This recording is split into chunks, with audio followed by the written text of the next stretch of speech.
Good evening, dear viewers. You are watching the 10th episode of the series of educational program on economic culture, Economy for All, a series addressed to everyone, including politicians, but also to those who elect them. A program in which, for the first time on the Romanian media market, we present things as they are in reality, not as the oppressors and their trumpets want to present them to you. Why are we doing this? First and foremost, so that the citizens have all at their disposal the tools, the knowledge to enable critical thinking and real-time judgment of government policies, to understand the implications.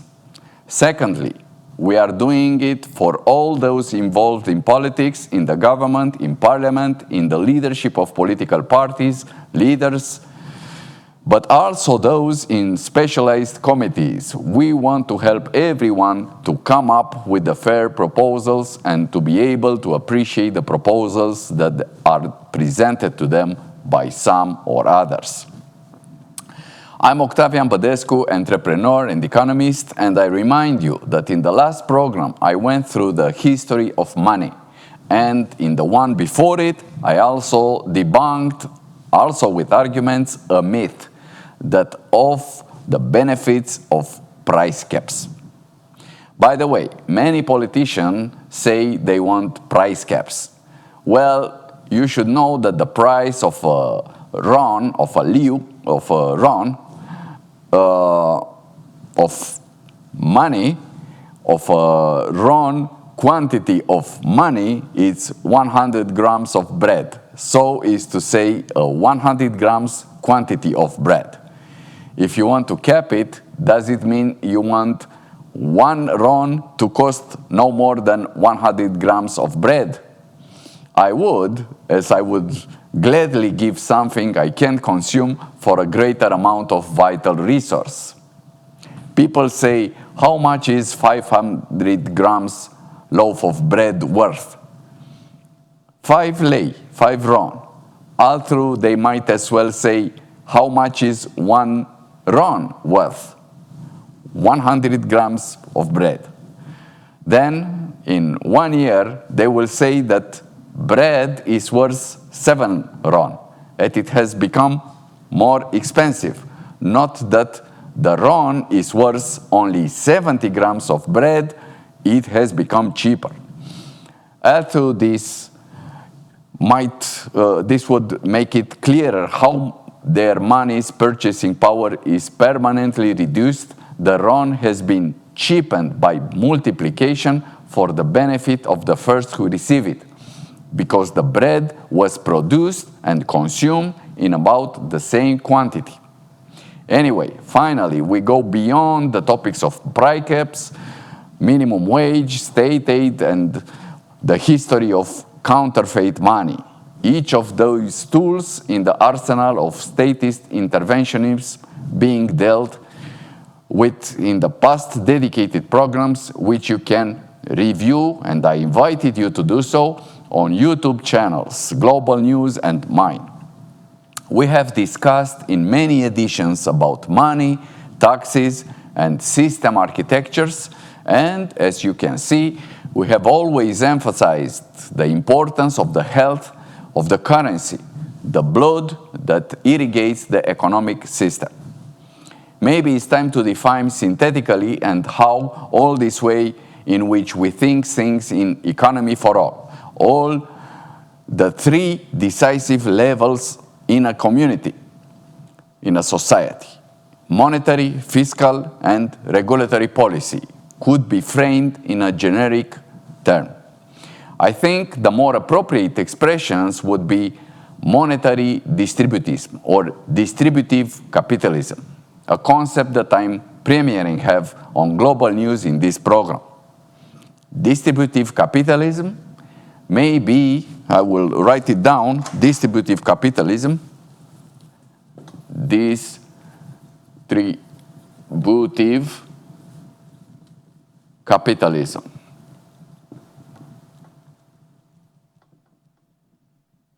for you to remember. So distributive capitalism may be the name for this economic and social system in which the market is free, private property is protected, and the equitable distribution of money supplied to citizens is the only mechanism for the generation and primary distribution of money. In this system, as we've been talking about, each citizen gradually generates an equal and equitable amount of money over the course of his or her life, which is the only initial form of creation and initial distribution of money supply. The Minute Bank program, Mini Bank project, www.minutesbank.com. The online platform that I mentioned before and that I invite you again to use, tax policy is minimally invasive in this system, based mainly on minimum fixed taxes per individual, so-called capitation. A progressive tax on the value of the surplus raw natural resources available, both withheld at source, taxing the amount of waste generated by others, members of society, and taxing the use of publicly owned infrastructure. At the same time, regulations are reduced in this system, to which is strictly necessary to ensure the functioning of the market based on the respect of property rights. This model seeks to combine market freedom with a form of distributive justice, ensuring access for all to monetary resources with no intrinsic use value, without compromising private property or economic dynamism. So we have private property, free markets, competition, freedom, liberty, and minimal regulation, plus real hedged currency, an instrument of exchange that is gradually, equally, and fairly distributed to all. To point out the differences from the main known economic systems, it should be recalled that the main difference between capitalism and communism in their authentic forms, linked to the names of Adam Smith and Karl Marx, is the form of ownership of the means of production, private or state, and implicitly the nature of the market, free or managed. Not currency. Since 100, 200 years ago, we have not really talking about fiat money, but gold, silver, so on, real money. Resources, commodities with intrinsic values. And the classic distributism, the Catholic origin, quite correct at the principal level, which proposed to be an alternative to both socialism and capitalism, does not refer to the currency either, but to the distributed property, requiring basically an etatist interventionism on property rights, as opposed to what we call here distributive capitalism, in which we use currency backed by resource time, equitably formed and distributed as the main means, instrument and form of limiting polarization, avoiding quasi-slavery and implicitly equitable redistribution of resources. The dominant system in today's civilized world is neither socialist nor capitalist, and even less distributist. It's corporatist capitalism, oligarchic, financial neo-feudalism.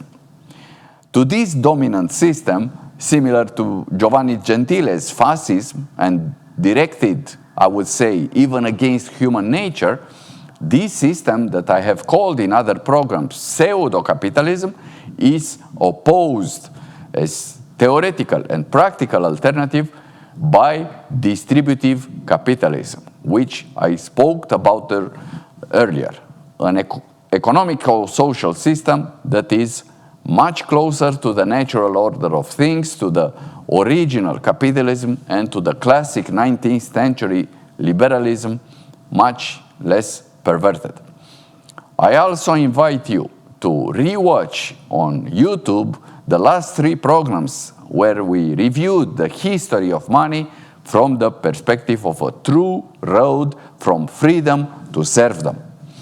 Without people regaining the possibility of generating credible and valuable instruments of exchange individually, it will be difficult to talk about freedom, democracy, and the market. There is no coincidence that we will end in this 10th edition of the program much faster than you are used to, because we wanted to retain this concept, distributive capitalism, and associated with which we preach in the whole series of this lecture hosted by our friends at Global News. We believe that there is an imperative need for mankind to take it into account. Romania can be in the vanguard of these necessary changes, and for this, each of us can be in the vanguard, and we can do something. Share the information received to family, friends, colleagues, including political leaders. Put pressure on them, but at the same time, act individually, gradually, using the tools you have at your disposal. I am Octavian Badescu, and I wish you all a pleasant evening.